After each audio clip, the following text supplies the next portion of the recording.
இன்றைக்கி காலமாக நான் கம்பு புட்டு தாங்க செஞ்சேன். ஊர்லேருந்து கம்பு மாவு வந்து பொடிச்சு எடுத்துகிட்டு வந்திருந்தேன். அதில் தான் புட்டு செஞ்சேன். நான் வந்து சாப்பிட்டுட்டேன்.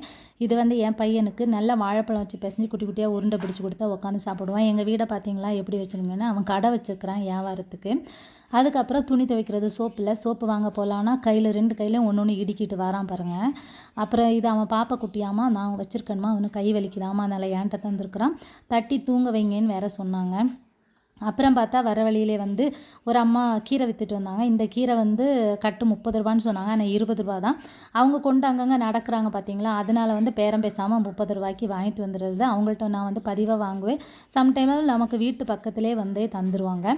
அப்புறம் வந்து ஊருக்கு போயிட்டு கொண்டு வந்த துணியெல்லாம் நான் கொஞ்சம் வெயிலில் போட்டு எடுக்கணும்னா வெயில் அவ்வளோவா இல்லை, அதனால் போடவே இல்லை. இன்றைக்கி அதெல்லாம் போட்டு எடுக்கலான்னு பார்த்தா பயங்கர வெயிலுங்க. வானம் பாருங்கள் எவ்வளோ கிளியராக இருக்குது. ஒரு ப்ளூ ஷீட் மாதிரி இருக்குது பார்த்தீங்களா. அவ்வளோதான். வீடியோ பிடிச்சிங்க லைக் பண்ணுங்கள். தேங்க்யூ.